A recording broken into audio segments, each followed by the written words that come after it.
Hey everyone, this is Derrick Broze of the Conscious Resistance Network.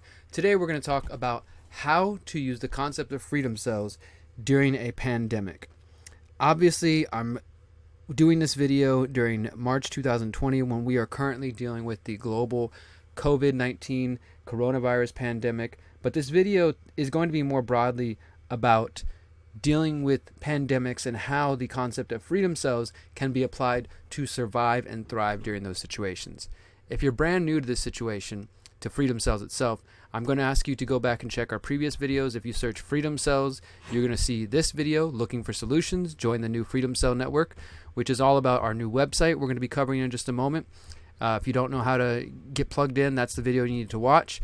Also, you can see past interviews we've done with people who are working on freedom cells. You can see freedom cells applied to peaceful parenting, freedom cells applied to local food production, applied to immigration raids, freedom cells applied to weather emergencies. This is not going to be an introductory video, a how-to on what freedom cells are. We already have all those videos, so I recommend you go back and start with this one right here at freedomcells.org if you're brand new to this concept. Also, I want to say this video isn't going to be about the theories about where coronavirus started or what the outcome is going to be or any of that stuff. I've already covered that in other videos, and I will continue to cover that in other videos. This video is specifically geared around the solutions. How can you, as a free, beautiful, powerful human being, and other free, powerful, beautiful human beings who are coming together to build freedom cells, hives, hubs, mutual aid groups, affinity groups, circles, whatever you want to call them, how can we come together and build this better world that we know is possible and survive and thrive during a pandemic? So that is what today's focus will be about. I'm going to try to keep it short and brief because I feel like the solutions are simple, right? I know that I've noticed over the years, guys, that I've been talking about freedom cells since 2016, and I've worked on how to put this into a practical set of ideas for people to follow. And I realize that some of you are literally looking for someone to hold your hand, to give you a step-by-step basis of do this, do this, do this. And I've also realized that even when you do that, which I've done in a number of videos and formats and books, people still resist. They still sit on the sidelines. So maybe I'm pissing into the wind, but I'm hopeful that those of you out there who care about what we're dealing with in the world right now, a pandemic, and any future possible pandemic or emergency disaster type situation, also care about the solutions. Because if you're only focused on theorizing about the conspiracies or the what ifs, then you're going to die. Or you're going to get locked up. You're going to be quarantined. You're going to be stuck in martial law. There's going to be things that happen to you because of your failure to act, your failure to take steps, concrete steps, to be prepared to protect yourself, your family, and your loved ones. And that's just the fact of the matter. And that's something that I've had to learn over the years as I've worked really hard to try to inspire people.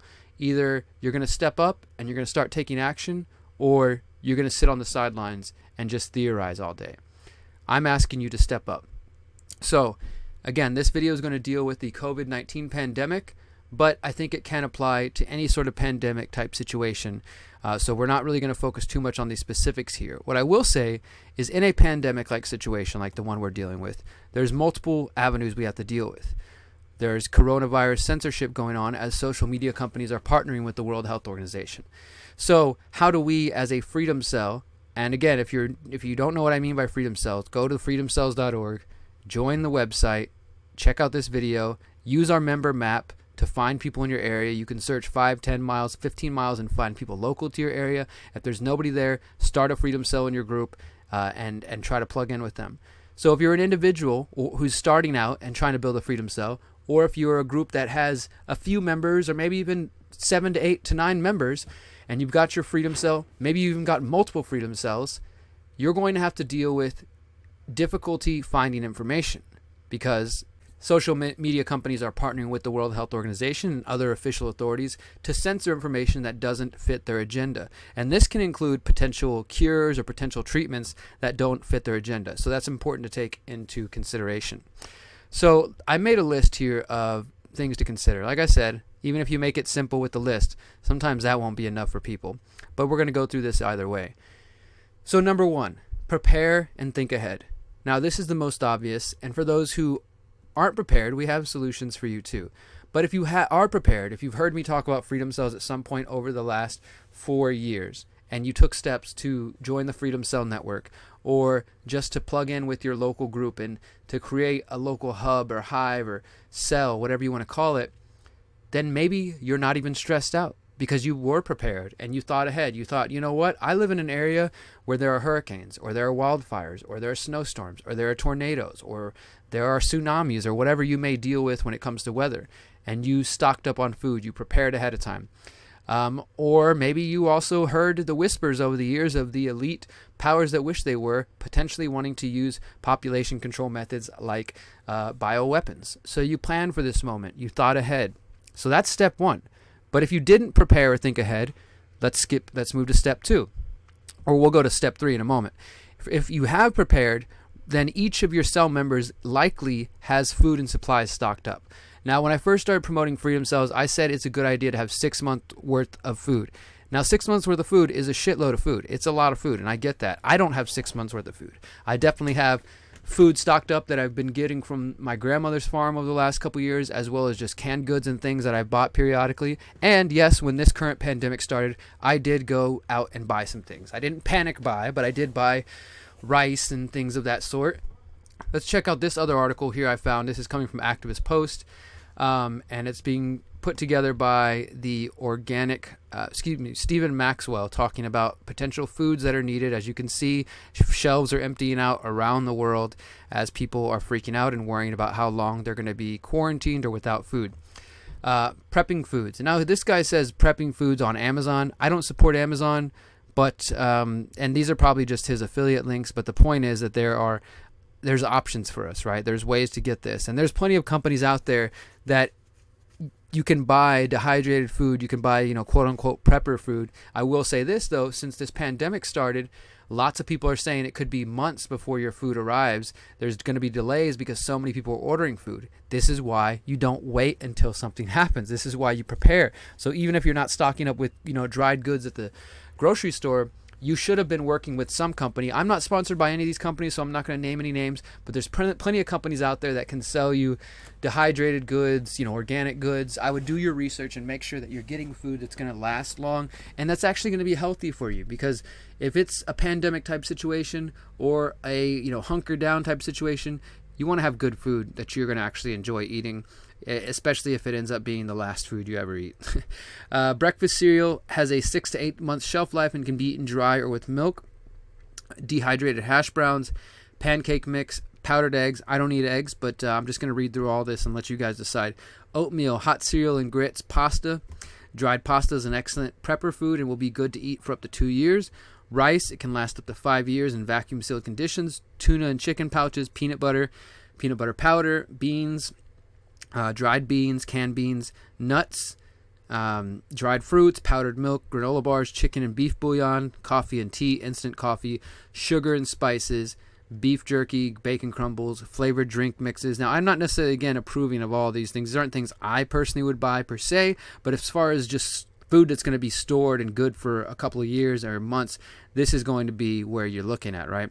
And I will include this link in the show notes, of course. Now, he goes on to talk about medical prepping. Tylenol and Advil, with China producing much of the generic versions of acetaminophen and ibuprofen, it's worth getting some extra. He says on Amazon, get them wherever you can. I have noticed that the stores haven't emptied out yet at the moment in the current pandemic, but if you're listening to this in the future, your pandemic could be different.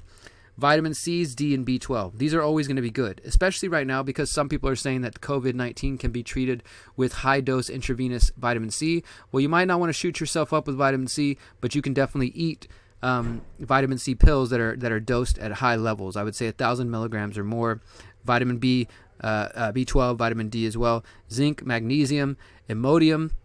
Most people that die from flu-like viruses succumb to dehydration due to rapid loss of fluids during fevers. Anti-diarrhea medicine could be a lifesaver, and that's Imodium. And there are others. Masks and gloves, these are things. And, of course, the first aid kit and building your own DIY first aid kit.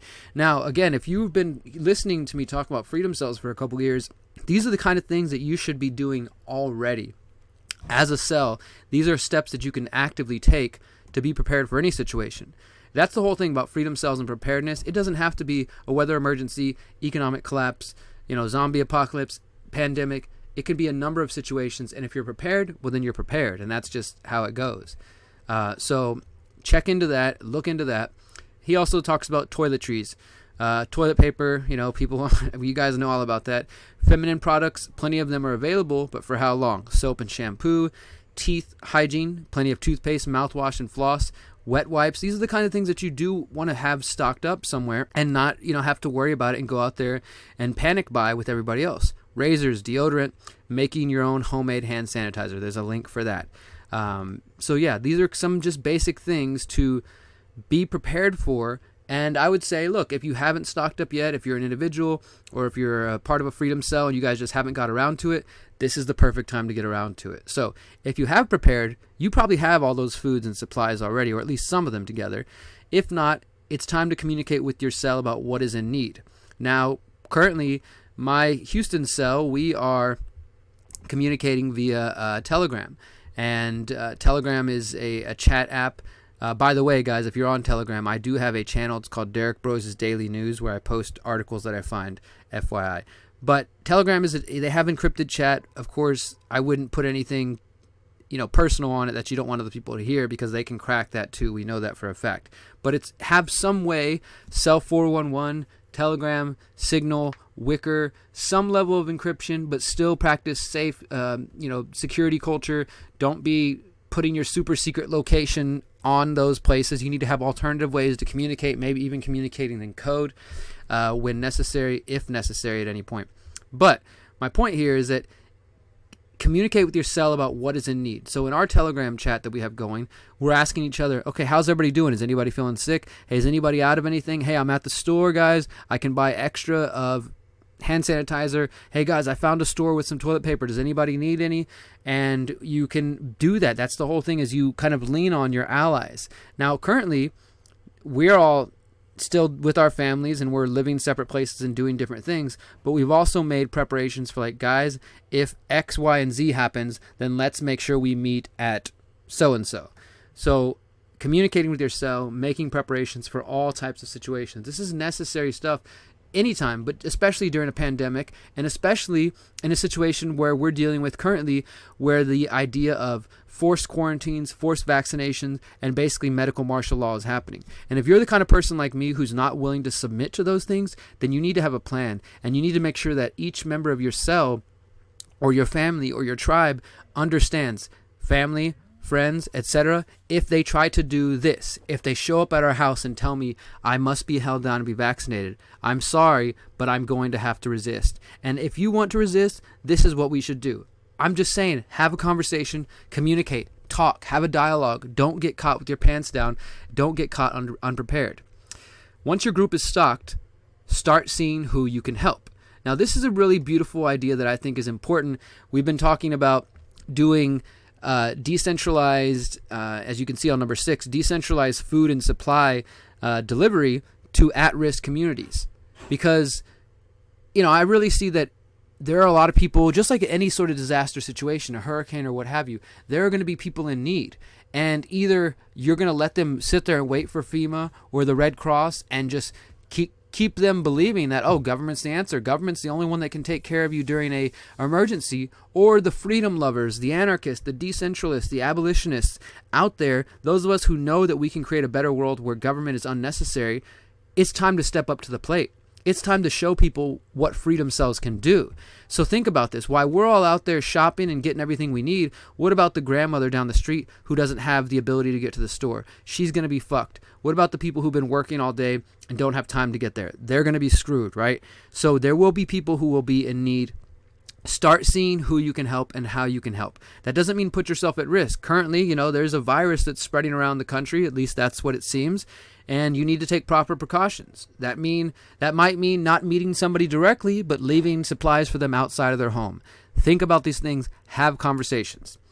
Number 5, alliances with farmers and farmers markets. And this, I think, is a great idea. And I first was hearing somebody else talk about this on the Ice Age Farmer channel. Heard Christian over there talk about some good ideas there. And I go to farmers markets fairly often. Once a week, twice a week, I'm hitting up different farmers markets in and around the Houston area, looking for good produce, looking for new people who I can establish a working relationship with, right?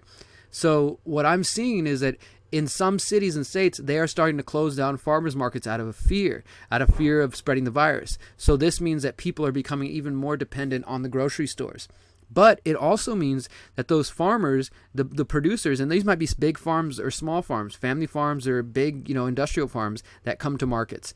Either way, let's imagine you're an industrial farm, and because of the spread of the virus, you're starting to tell your laborers and your employees, guys, you can't come anymore, or, we need to take proper precautions. If you reach out to those people, they might be in need. They might have a bunch of food left to sell, and especially the small producers who are looking for extra income, they're still going to be out there with crops. I was just at a farmer's market last week, and I met a local guy who's into permaculture. We started establishing a relationship. We realized that we had a lot in common. I'm going to be calling him in the coming days and asking him if he still has markets to go get his produce out. And if not, then I probably will buy up as much as I can and put it in a freezer. I will see if anybody else needs any. But the point is, if you haven't already started to build relationships with your farmers and local farmers and farmers markets, which I've been saying for years, and I'll be honest, I haven't completely done this as best as I could. I have done it to some degree, but this is, again, back to number one, being prepared. If we're prepared, then we don't have to do all this while shit's chaotic and while things are going crazy. So build alliances with local farmers and farmers markets as soon as possible, and see if you can get that food so it doesn't go to waste, and distribute it to your group. And then once your family and your cell is taken care of, then start going wider, and who else can you help out with? And that brings us to number 6, decentralized food and supply delivery to at-risk communities. Now, at-risk communities are going to be people who are older, and maybe they shouldn't go out in public right now because they could get sick and die. Again, maybe it's a disabled person. Maybe it's just people who are dealing with you can think of anything you want, right? Just people who can't go out for one reason or another. They are going to need help, and we can come up with decentralized, local, community level food and supply delivery. We don't have to depend on the big box food stores, and especially if they run out. So the goal then is, of course, take care of yourself. Start locally. Take care of yourself. Make sure you're mentally, physically fit, that you're fed, that you got enough. And I got myself stocked up, right? So now I'm going to start talking to my immediate friends in my cell and say, hey guys, does anybody here really in need? What can I get for you? Is anything that we can do? How can we collaborate together? And then from there, start kind of filtering out who else needs help and who else can we help with our efforts. Number 7, protection and decentralized communication. I kind of touched on the decentralized communication already, using various apps or getting a ham radio. There are some long range, I've seen up to 50-mile walkie-talkies. Now, of course, it's going to depend on obstructions and what's going to be in the way, but still, decentralized forms of communication and communicating, or at least short form of communication. So maybe you're using a mainstream way of communication, but at the same time, you don't say everything on there. You basically, communicate just a small amount of information, just enough information to get you to the next point, from point A to point B, right? So like I said, you don't want to put your super secret bug out location on the Telegram or the Facebook Messenger or any sort of public place like that. But maybe when you're together face to face, everybody puts their phones in, a Faraday cage and takes it, leaves it in the car away from everybody,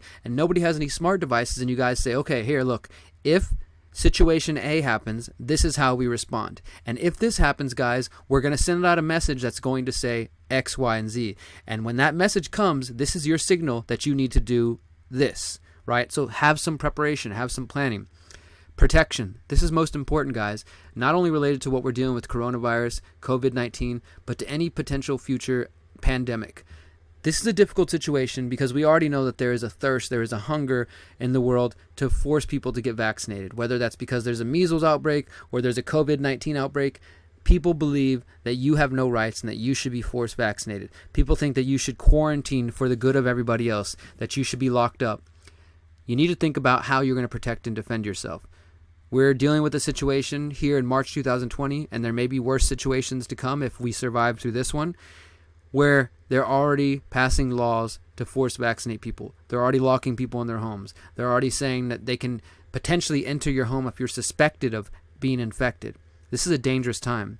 This is why freedom cells are important. This is why creating one cell in Houston and connecting with the cell in Denver, connecting with the cell in Australia, connecting with all of us as much as possible so we can communicate, tell each other what's going on, and if need be, protect ourselves. Because you better believe I am not going to be forced vaccinated. I'm not going to be removed from my home. I am not going to be forcibly quarantined. I am in control of my life. I own myself, and I will continue to do what is necessary to protect myself from invasions of my sovereignty. And you need to have a plan for that. And having a plan together is important. So whatever form of self-defense you want to use, I'll leave that up to you.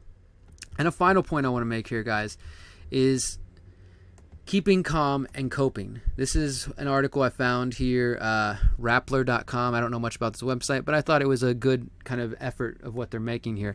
Keep calm and cope. How to stay mentally healthy during coronavirus crisis. Feeling a bit anxious lately? Don't worry, that's normal. Here are simple but helpful tips how to stay sane during these trying times. Remember to breathe. That's pretty simple, right? But I think it's true. We got to remember to breathe. I've even found myself kind of getting amped up in the past few days. Try out meditation. This is something I've been telling you guys about for years. I healed myself in prison by working with meditation. Obviously, I'm still working on the healing, but you know what I'm saying? Like, I started to work through a lot of trauma and feeling powerless by meditating while I was in prison, and that can help you out as well. Focus on what you can do and not on what you can't control. That's a big thing, right? Realizing how much is out of your power and what is within your power, and focusing there.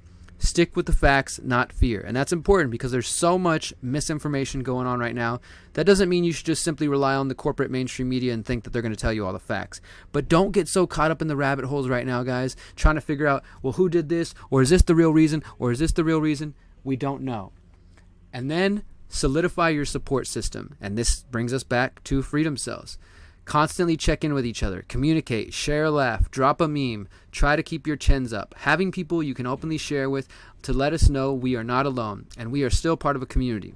It's a powerful reminder that can help get us through the toughest of times. And those are some simple tips, but I thought that was important. Now, the other part of keeping calm, because we've talked about physical preparedness, we've talked about food, we've talked about supplies, we've talked about protection, communication. There's also an element of spiritual preparation that needs to take place. Now look, I'm not here to tell anybody what to think. I know there are people in my audience who follow Christ. There are people who follow Muhammad. There are atheists in the audience. There are spiritually curious people. There are those like myself who follow native traditions. And we all can have our own beliefs. But at the end of the day, I do believe that we need to be spiritually prepared for what's taking place right now. So whatever that means to you, if that means getting right with your God, praying, don't forget about taking care of your psychological, spiritual state as well. Be prepared in the physical realm. Don't just lay down and die in the sense of accepting, oh, well, if I get a pandemic, it's over. If I get an illness, it's over. I'll just die in the pandemic. Have will to live. I think part of the struggle to live is just the will to live. If you have no will to live, your body will give up, your mind will give in, you'll start to decay, you'll start to die, you become static. So recognize that you are a powerful, beautiful, free human being. Come together with other powerful, free, beautiful human beings and do what you have to do to survive and thrive during a pandemic. These are just a few short tips. I recommend going back, looking at my little list here, and getting kind of some more thoughts out of this. And this is all just a starting place too. This is not meant to be some sort of final exhaustive list. This is just my initial ideas on how to survive and thrive during a pandemic, whether that's COVID-19 or any other future pandemic that may or may not come.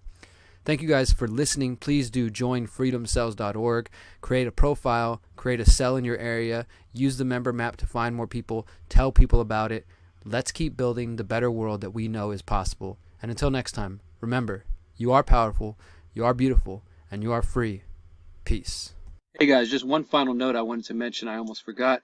If you want to download my new book, How to Opt Out of the Technocratic State, it is perfect for what we're dealing with right here. It doesn't specifically talk about pandemics, but it talks about how are you going to survive in an age of 5G, smart grid, of facial recognition technology, of mandatory forced vaccinations. What are you going to do to opt out of that to survive and thrive? And of course, part of the answer is freedom cells, what we've just been discussing. But if you want to go over here, you can download a PDF version for free. You can also purchase a physical copy if you'd like to do that. I just wanted to make sure to mention that because, guys, I'm focused on solutions, not just talking about the problems all the time. I have solutions, but they're not always in YouTube videos. I put them in books. I put them in essays. You might have to read to learn something. Peace.